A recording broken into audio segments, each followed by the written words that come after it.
শুভ সপ্তমী সবাইকে শারদীয়ার অনেক অনেক শুভেচ্ছা। সবার জীবনে এই দুর্গাপূজাটা যেন অনেক অনেক ভালো আনন্দময়ভাবে কাটুক। দেখো, এটা হইলো পঞ্চমী দিনের ব্লগ।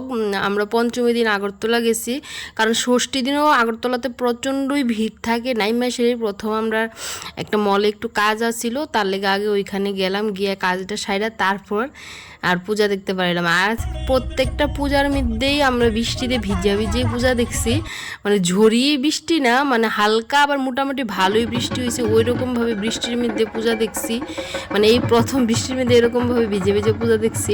আবার কিছু কিছু প্রথম দিক দিয়ে যে পূজাগুলো দেখছি ওই পূজাগুলোর মধ্যে বৃষ্টি আসছিল না, একটু পরের থেকে বৃষ্টিটা শুরু হয়েছে। বৃষ্টিতে ভিজে ভিজে পূজা দেখছি। একটা জিনিস মজা লাগছে কি, মানে যেরকম গরম পড়বো ভাবছি, ওই বৃষ্টিটা হালকা থাকলে ওই রকম গরম ভাবটা মানে থাকছে না, ভালোই লাগছে। এই পুজোটা দেখো কি সুন্দর করছে প্যান্ডেলটা, উপরে পরি তো হইব, পরি দিয়া মানে খুব সুন্দর করে সাজাইছে। তারপর আরেকটা পুজো তাই ফেললাম। এই পুজোটা প্রথম ঢুকতে সময় বৃষ্টি আসছিল না, যখন মানে দেখে বাড়িতে আসলাম তখন দেখি কি বৃষ্টি। আর কি করলাম, ছাতা নিয়ে তো গেছি না, তার লেগে উন্নাটাই মাথা দিয়ে রাখছি, চুল টুল ভিজছে একদম। আর তারপরে পড়লাম আস্তাবল মাঠের পুজোটাও খুব সুন্দর হয়েছে। আস্তাবল মাঠে তো অনেক বড় মানে মেলা বইছে, ওইখানে মানে সব কিছুই আছে মেলার মধ্যে। আর তোমরা কে কে আগরতলাতে পূজা দেখা কমপ্লিট করে লিছো অবশ্যই কমেন্ট করে জানাইবা। আমরা পঞ্চমী দিনে এই কাজটা সারাইলাম। তারপর পুজো টুজো দেখা আগরতলার থেকে তখন বাজে রাত্র প্রায় 1:30 কি মানে 1:45 বাজে। তারপর রাস্তার মধ্যে একটা ধাবার মধ্যে আমরা খাওয়া দাওয়া করতে মানে ঢুকছি। ওইখানে খাওয়া দাওয়া ভালোই লাগছে। রাত্রে তখন বাজে 2:30, এতটা সময় আমরা খাওয়া দাওয়া করছি।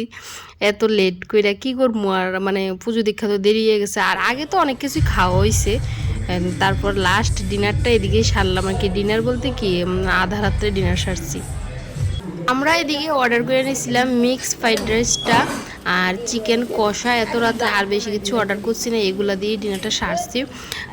খাবারটা মোটামুটি ভালোই ছিল, যে মানে যতটুকুই মানে খাইছি ফ্রেশ দিচ্ছে খাবারটা, আর গরম গরম ভালোই লাগছে, খারাপ না। আমরা ভাবছি এত রাতে কি না কি খাবার দেয় মানে ভাবছিলাম, কিন্তু না, যতটুকুই খাইছি সবাই ভালোই খাইছি, তৃপ্তি করেই খাইছি, মাত্র যতটাই বাজুক নাকি লেগে।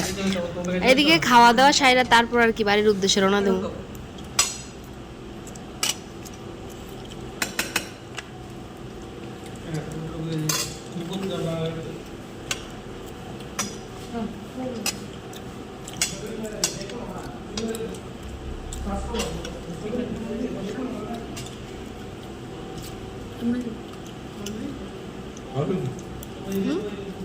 আর এদিকে দেখো, মানে ধাবার প্রথম ঢুকতে জলের ফোয়ারাটা আছে, এটার মধ্যে মাছ আছে, আমরা কইতে পারি না, কিন্তু পরে দেখি যে এটার মধ্যে মাছও আছে। আমরা দুই বান্ধবী দুজনে ক্যামেরা নিয়ে ব্যস্ত ভিডিও করতেছিলাম, তারপরে একজন ভিডিও করতেছি, হাসাহাসি করতেছি। তখন রাত্রে কয়টা বাজে? রাত্রে 2:30টার সময় খাওয়া দাওয়া হয়েছে। খাওয়া দাওয়া এখন বাড়ি যাবো। এই যে দুই মহারাজ রাত্র 2:30টার সময় সেবা করছে। কালকে হজম হই বলি রে, খাওয়া দাওয়া সাইরা কিছুটা ফ্রাইড রাইস, মানে কিছুটা বলতে অনেকটাই রয়ে গেছিল, তার লেগে ওইটা পার্সেল করে নেওয়া হয়েছে। এত রাত্রে কি এতটা খাওয়া যায়নি, পার্সেল খাওয়া যায়নি, পেটে যায়নি সবগুলা, তার জন্য পার্সেল। রাত্র কয়টা বাজে? রাত্র এখন 2:30টা বাজে।